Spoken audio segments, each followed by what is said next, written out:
Então, retomamos aí agora o nosso segundo bloco da apostila 6, continuando de onde a gente estava. A gente estava para fazer a distinção entre as unidades de conservação, né? A gente tem dois grandes blocos, a unidade de conservação de proteção integral, pelo próprio nome, né? Proteção integral, a gente pode deduzir que nesse tipo de unidade de conservação, a restrição da utilização daquela área é maior ainda, né? É proteção integral, né? Então, nesse tipo de unidade é admitido apenas o uso indireto dos recursos naturais. Então, normalmente, nesse tipo de proteção, de unidade de conservação de proteção integral, os particulares que eventualmente morem na área terão que deixar a área, as áreas serão desapropriadas, beleza? E a unidade de proteção integral, ela vai ser considerada como uma zona rural para efeitos legais. E nós temos também as unidades de conservação de uso sustentável. O objetivo básico é compatibilizar a conservação da natureza com o uso sustentável de parcelas dos seus recursos. Então, normalmente, as unidades de uso sustentável, elas podem admitir que os particulares continuem morando, mas nem sempre é assim, viu? Às vezes, mesmo na unidade de conservação de uso sustentável, o particular não vai poder morar. Então, vamos ver aí, ó. Quem determina essa divisão é a própria lei do SNUC, né? O artigo 8º dessa lei define quais são as unidades de proteção integral. É estação ecológica, reserva biológica, parque nacional. Aí, ó, o Parque da Chapada Diamantina é um parque nacional, tá vendo? É unidade de conservação de proteção integral. Temos também o monumento natural, perdão, e o refúgio da vida silvestre. Então vamos olhar cada uma dessas aí, unidade de proteção integral, o que que ela representa, o que que ela implica, né? Aí a gente vai sempre chamar atenção para o fato de se é permitido ou não o particular continuar morando, porque isso, para o profissional do direito, é isso que vai importar no final das contas. Espera aí um instante, rapidinho.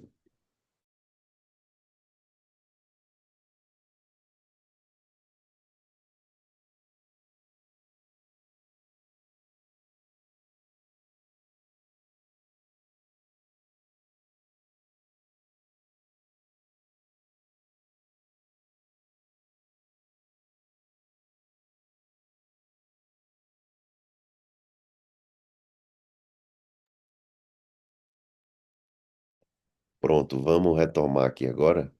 É que a cachorra começou a latir aqui do nada. Então vamos lá, ver cada uma das espécies de unidade de proteção integral. Ei, fica aqui para isso. Não respeita a polícia. Então tá aí. A primeira é estação ecológica. Eu estava falando o seguinte: o que importa para a gente aqui é saber em que tipo de unidade de conservação o particular pode morar ou não. Por quê? O profissional do direito, ele normalmente vai ser envolvido na criação ou consultado por um particular que mora em uma área em que foi criada a unidade de conservação, justamente para saber se ele vai poder continuar morando ou não, e se ele foi desapropriado para calcular esse tipo de indenização. Se você mora em uma área que foi transformada em área de conservação e você tem que sair da área, vai haver uma desapropriação e você vai receber por isso. Às vezes o valor proposto não é o valor que o particular está de acordo. Então, a discussão jurídica vai girar muito em torno desses valores da desapropriação e para saber em que tipo de unidade de conservação o particular pode morar ou não, entendeu? Então, essas questões que normalmente são perguntadas em questões de concurso sobre unidade de conservação. Se a unidade de conservação é do tipo de proteção integral ou de uso sustentável, saber se está em uma das duas categorias, e se as áreas particulares serão desapropriadas ou não. Essas são as grandes perguntas que a gente aqui da área jurídica tem que responder, porque a gente não vai conseguir criar conhecimento técnico, nem eu tenho conhecimento técnico para definir todos os pormenores de cada uma dessas unidades de conservação, para estar habilitado, por exemplo, para concluir. Nessa área aqui, por que que a gente tem que criar um refúgio da vida silvestre e não um parque nacional? Quem vai responder esse tipo de questão são biólogos, engenheiros florestais, antropólogos, então são técnicos de outras áreas. Para a gente aqui, o que importa é o que eu acabei de dizer: tentar identificar se a unidade de conservação que está sendo mencionada é de proteção integral ou de uso sustentável e se o particular pode morar ou não. Então, a primeira é a estação ecológica, chamada ESEC, que tem o objetivo a preservação da natureza e a realização de pesquisa científica. Na estação ecológica, olha só, as áreas particulares serão desapropriadas. Então, é uma unidade de conservação, estação ecológica, de posse e domínio público. Então, não pode particular morar e é proibida a visitação. Só é permitida a visitação com objetivo educacional, né? Para fazer pesquisa e por aí vai. Na Bahia nós temos estação ecológica, sim, temos a estação ecológica Veracel, criada pela empresa Veracel, como contrapartida de um empreendimento dela lá no sul da Bahia, né? Entre os municípios de Santa Cruz, Cabralha e Porto Seguro. Tá aí, estação ecológica Veracel. Temos outras também, tem estação ecológica do Rio Preto e por aí vai. Então, estação ecológica, unidade de proteção integral e as áreas particulares serão desapropriadas. Reserva biológica, segunda unidade de conservação de proteção integral, a REBIO, está no artigo 10 da lei do SNUC. Ela é uma área com objetivo de preservação integral da biota e demais atributos existentes. Então, a reserva biológica, ela é mais voltada para a preservação da biota, né? E também é uma área que vai ser considerada de domínio público e os particulares serão desapropriados. Então, na reserva biológica também não será possível a moradia de particulares, eles deverão deixar a área. Também é proibido a visitação pública, exceto aquela com cunho educacional. Então, para pesquisa, né? E por aí vai. Terceira unidade de conservação de proteção integral é o Parque Nacional. Olha aí, Parque Nacional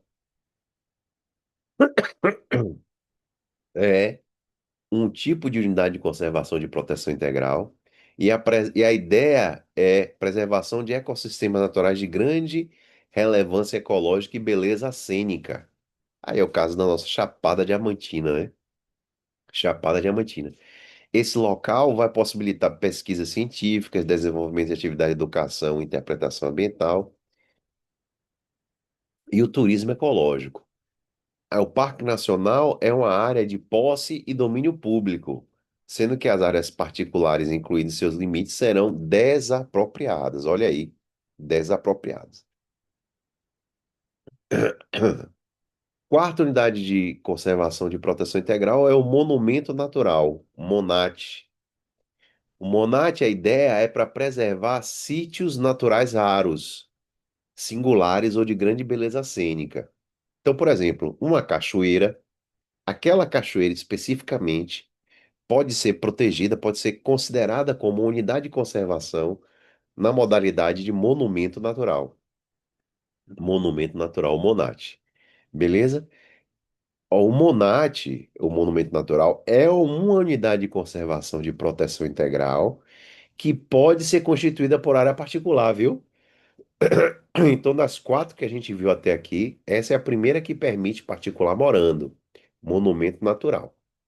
Claro que deve haver a compatibilidade entre os objetivos da área e as atividades privadas. Se aquela área particular não obedece os objetivos da área, ela vai ser desapropriada.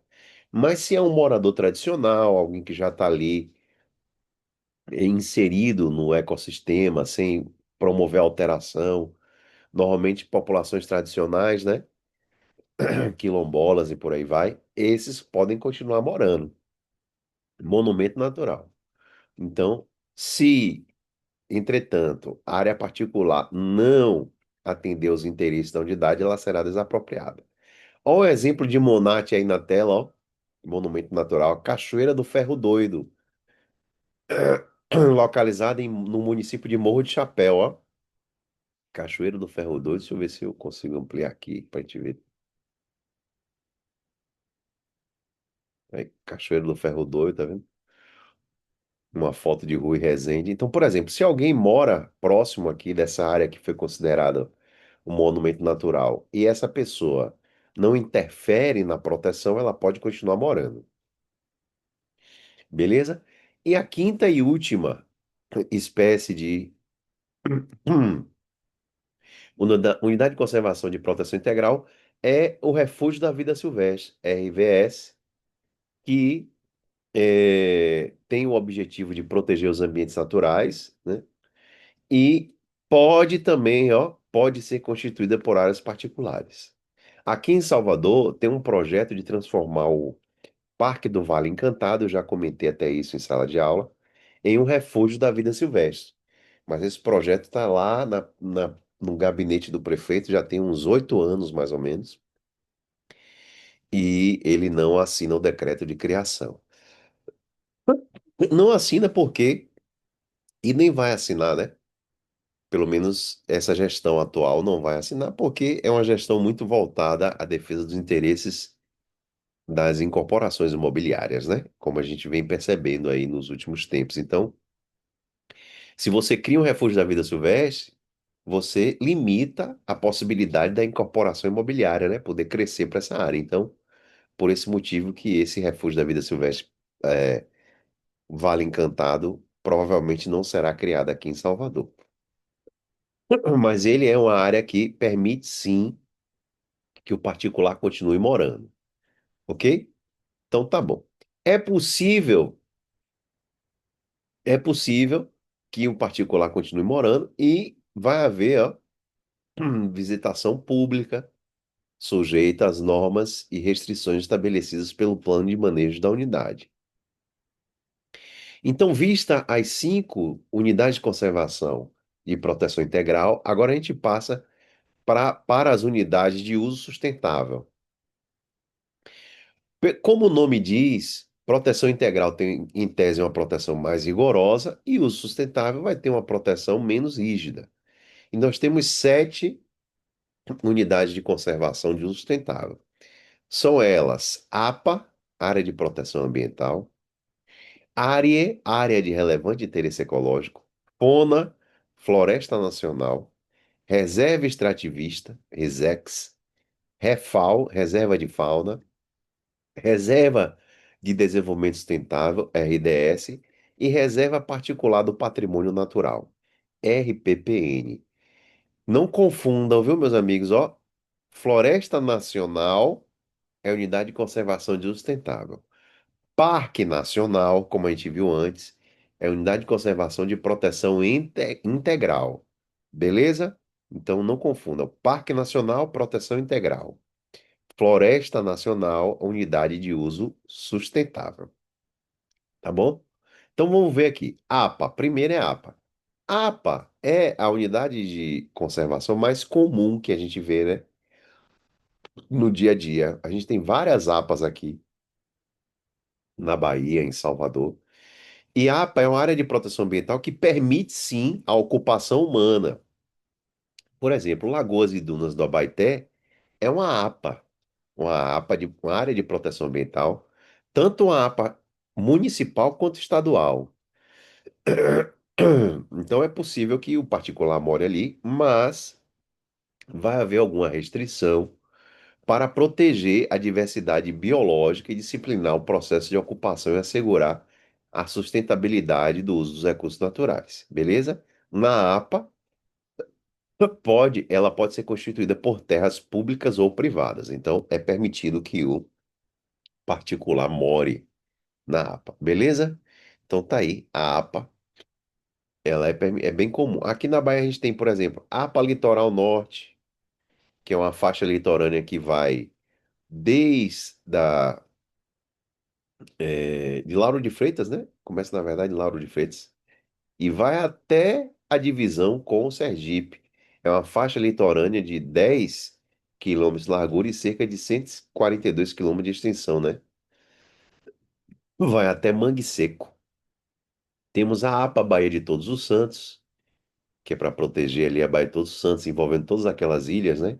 Bom Jesus dos Passos, Ilha dos Frades, por aí vai. APA Baía de Camamu, APA Lagoas e Dunas do Abaeté, ó, que eu falei antes, aqui dentro de Salvador. APA Serra Branca Raso da Catarina, que diz que aqui foi o provável esconderijo de Lampião, né? É lá próximo aos municípios de Paulo Afonso, Jeremoabo, Canudos e Macururé, provável antigo esconderijo de Lampião. Então, tem muita APA por aí.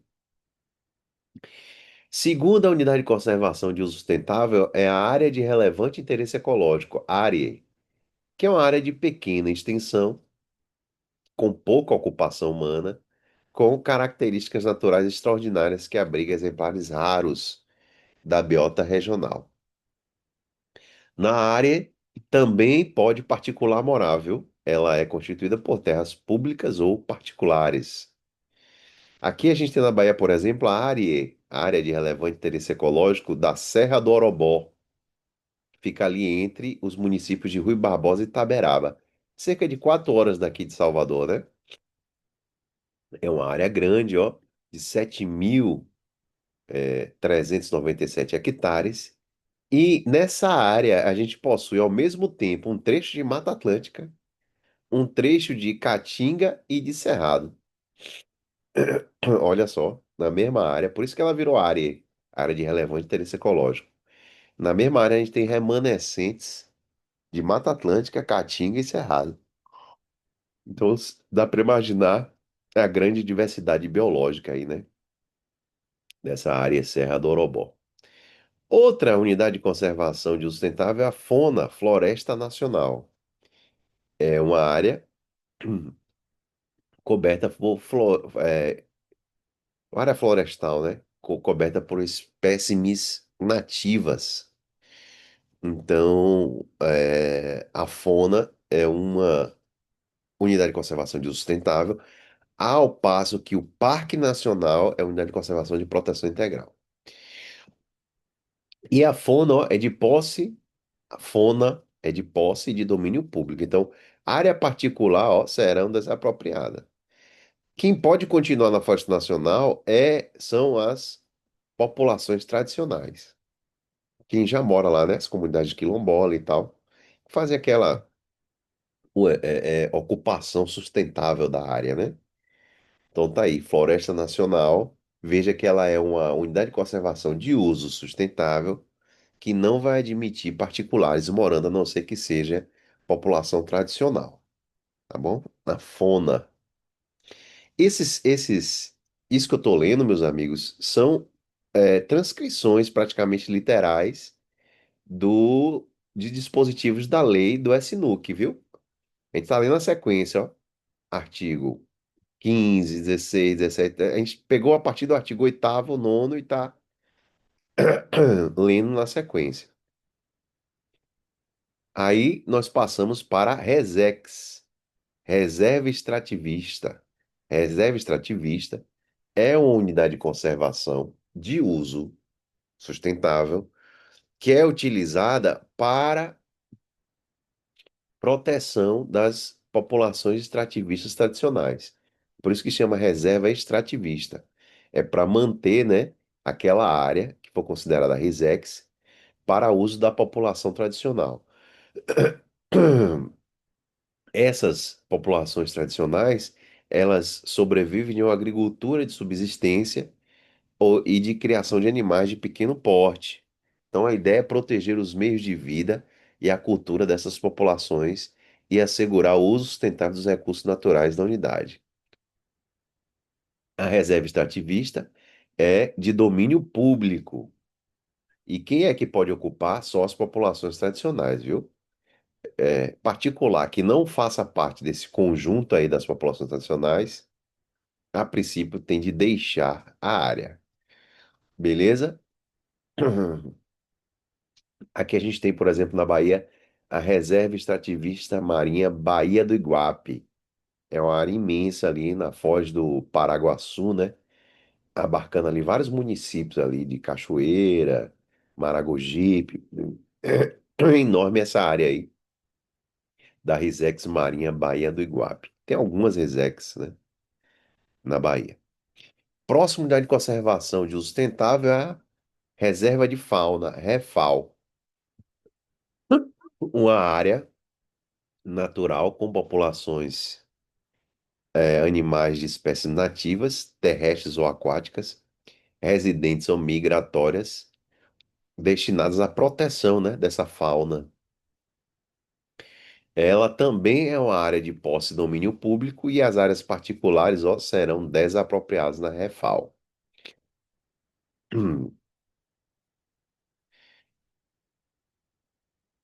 A próxima é a Reserva de Desenvolvimento Sustentável.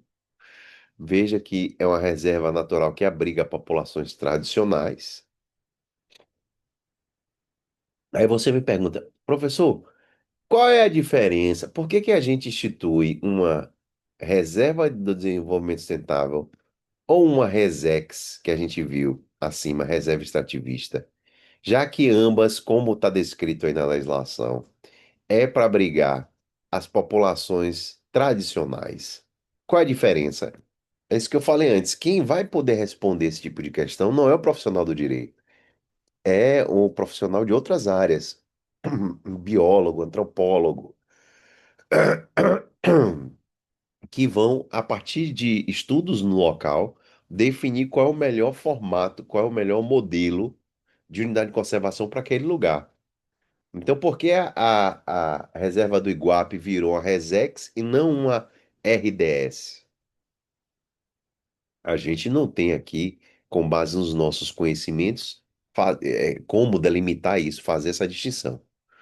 O que importa para a gente é saber que essas duas espécies de unidade de conservação são de uso sustentáveis e voltada para abrigar populações tradicionais. Beleza? As áreas particulares, incluindo seus limites, devem ser desapropriadas quando necessário, tá bom? Então tá aí. E é admitida a exploração de aquele uso sustentável, né? Manejo sustentável.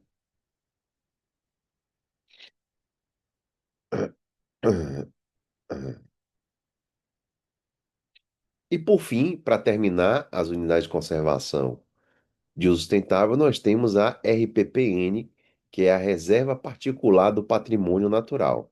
Veja que o próprio nome diz que ela é uma reserva particular, será uma área privada.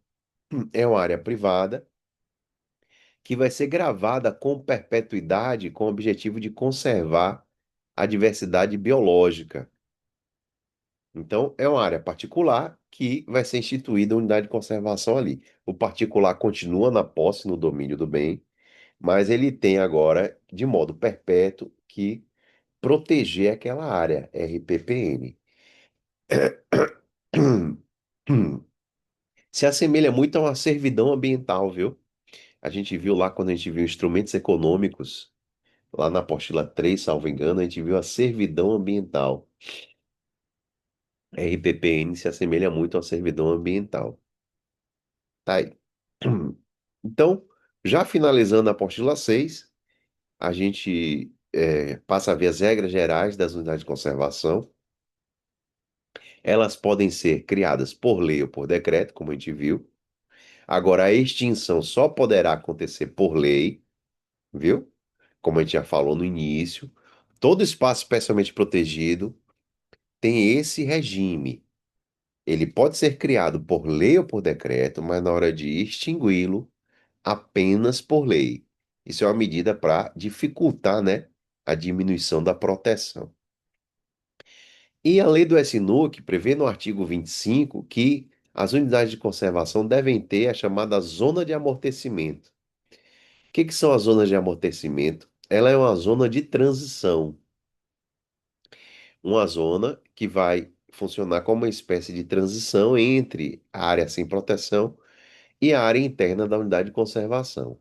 Então, é uma zona prevista para a proteção, que já vai haver alguma limitação, né, do uso daquela área, mas não vai ser tão rigorosa quanto dentro da unidade de conservação. Quem é que faz a gestão das unidades de conservação? O artigo 30 da Lei do SNUC diz que as unidades de conservação poderão ser geridas pelo poder público, bem como por entidades do terceiro setor, as chamadas OCIPs, né? Organização da Sociedade Civil de Interesse Público.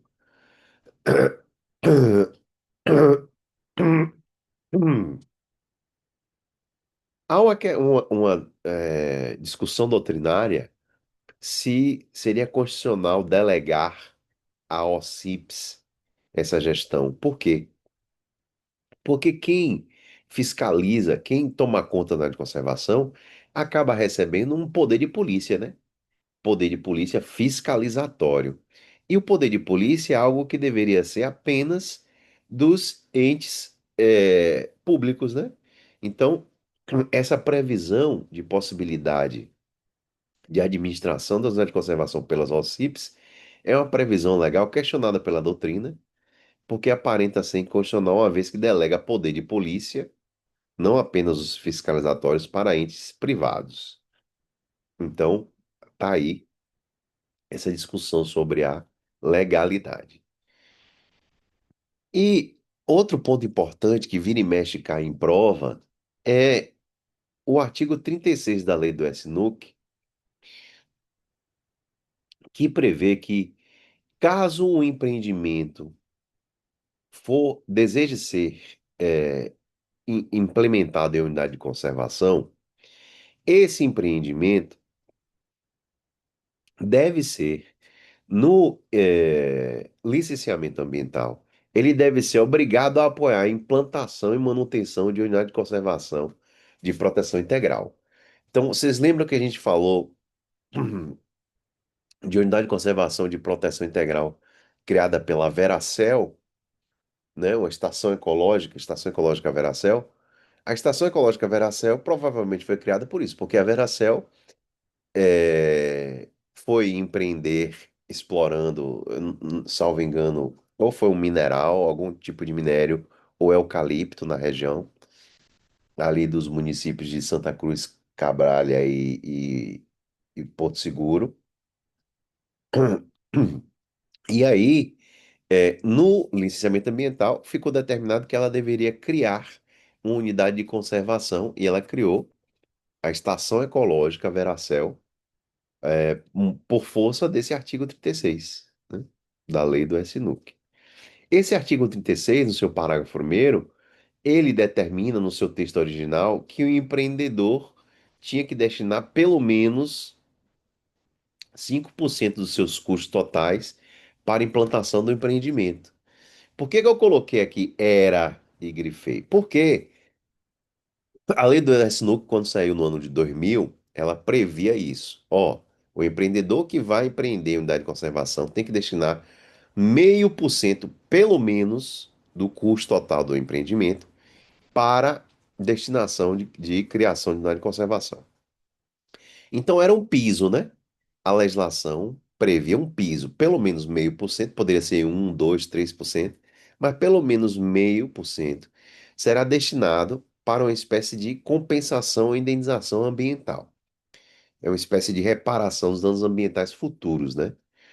Só que o pessoal ligado ao agronegócio foi questionar no STF a constitucionalidade desse piso mínimo, dizendo o seguinte: ok, pode ter até um valor previsto para a compensação ambiental, mas não deve ter um valor fixo, um piso mínimo. O valor ele tem que ser determinado caso a caso, após estudos que assegure o contraditório e ampla defesa, sendo que esse piso mínimo pode ser muito caro, muito alto para o empreendedor, a depender do caso concreto. E aí o STF foi e acatou essa. argumentação na ADI 3378 de 2007, dizendo que esse piso mínimo era inconstitucional, dizendo que a compensação deve ser proporcional ao impacto, não devendo possuir patamar mínimo ou máximo. Beleza, o STF disse, ó, pode ser mais, pode ser menos, mas caso a caso, o órgão ambiental vai dizer qual é essa compensação. Só que estamos no Brasil, né?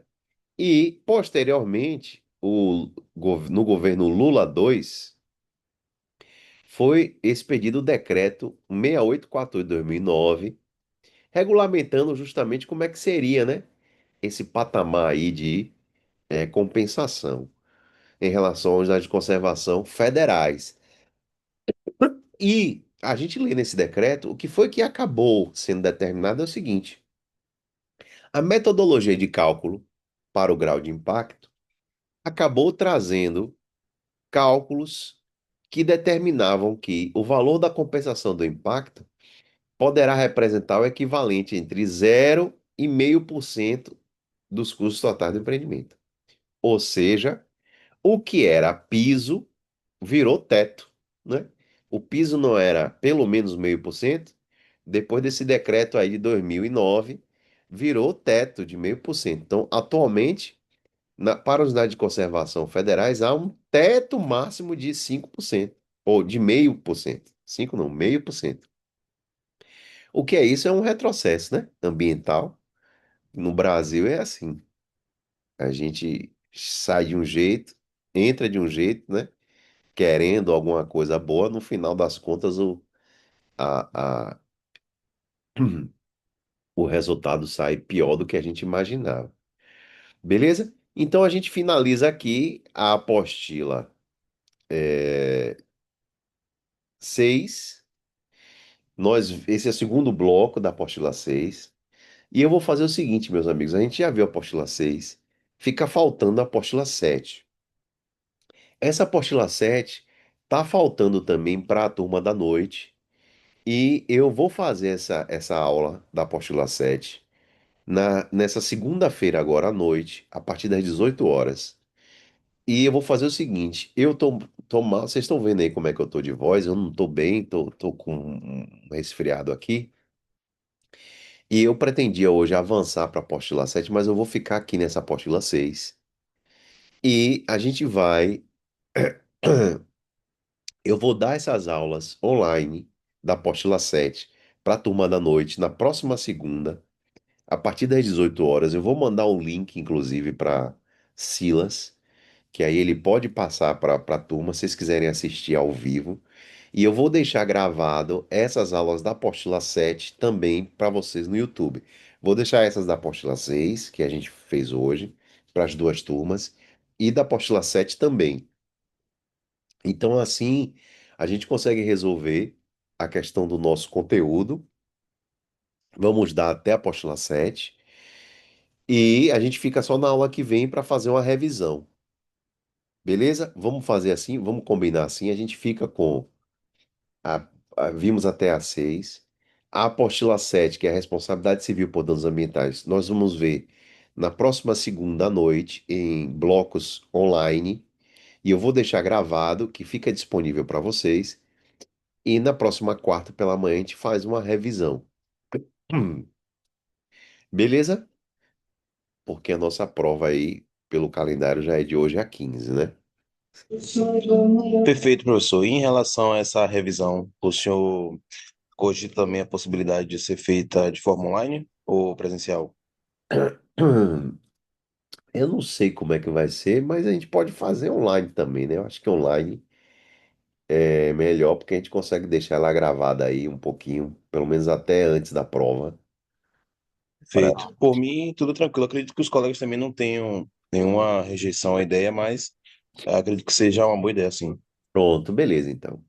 Então a gente vai amadurecendo aí, mas a gente pode pensar nisso, fazer online a revisão, viu? E aí eu mando o link na segunda-feira à noite para a aula da apostila 7, tá bom? Perfeito, então, professor. Então, valeu, um abraço a todos aí. Até mais. Até, professor. Abração. Tchau, tchau. Até logo.